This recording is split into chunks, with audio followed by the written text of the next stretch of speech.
వ్యభిచారునులారా, ఈ లోక స్నేహము దేవునితో వైరమని మీరు ఎరుగరా? కాబట్టి ఎవడు ఈ లోకంతో స్నేహం చేయగోరునో వాడు దేవునికి శత్రువగును.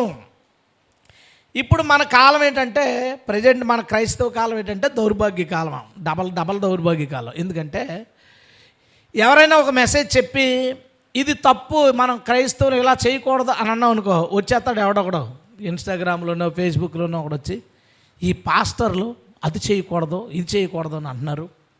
మన దేవుడు అంత మూర్ఖుడా, అంత కోపిస్తా? ఈ మాత్రం దానికి సినిమా చూడకూడదు అంటున్నారు. సినిమా చూస్తే నేను నరకం తీసుకెళ్ళే దుర్మార్గుడు అనుకుంటున్నారా మన దేవుడు? ఇక్కడ ఏం రాశాడండి? ఎవడాడు లోకం అనేవాడు? ఆడెవడు ఏ ఊరిలో ఉంటాడు? లోక స్నేహం అంటే ఏంటి చెప్పండి నాకు. లోక సంబంధమైన లోకస్తులు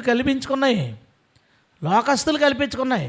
ఏంటి లోక సంబంధమైన రాశాడు? లోకంలో ఉన్నదంతా శరీరాశ, నేత్రాశ, జీవపుడమ్మ తండ్రి వల్ల పుట్టినవి కాదు. హల్లెలూయా. వాటిని ప్రేమించు వాడికంట వాడిలో తండ్రి ప్రేమ వారిలో ఉండదన్నట్టు చదివారు కదా యోహాను రాసిన మొదటి పత్రిక 2వ అధ్యాయంలో. దేవుడు లోకముని ఎంతో ప్రేమించెను, కానీ ఎవడైనా మనిషి లోక సంబంధమైన వాటిని ప్రేమిస్తే దేవుడు అన్ని ప్రేమించడం మానేస్తాడట. తండ్రి ప్రేమ వానిలో ఉండదు.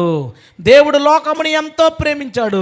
ఎవడు లోకాశను ప్రేమిస్తాడో వాడిని తండ్రి ప్రేమించడని బైబిల్ చెప్తుంటే, మన దేవుడు ప్రేమమయుడు, కృపమయుడు ఏమండో అక్కడ చెప్పుకో, వెళ్ళి అక్కడ చెప్పుకుంటే ఉంటుంది. అక్కడ ఇక్కడలాగా ఉండదు. ఇక్కడ లైకులు ఇచ్చేవాళ్ళు ఉంటారు. మొన్న ఇన్స్టాలో ఎవరో వీడియో చూపించాడు, ఒకడొచ్చి అన్నాడు, సినిమా తప్పు కాదు, ఎక్కడుంది బైబిల్లో అంటాడు.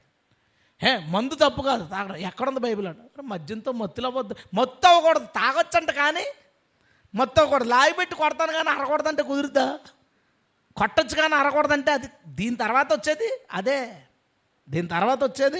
అదే జరుగుతుంది. ఇప్పుడు నేను అడుగుతున్నాను, లోక స్నేహం అంటే ఏంటి? లోక స్నేహం దేవునితో వైరు. ఎవడైనా లోకంతో స్నేహం చేస్తే దేవుడు వాడికి శత్రువుని. ఈ మాట వినగలమండి మనం ఎప్పుడైనా? ప్రేమాపూర్ణుడు, దయగలిగినాడు, కృప కలిగినాడు, అబ్బా ఎక్కడే ఉందో తెలుసా? దేవుడు వాడికి శత్రువగును.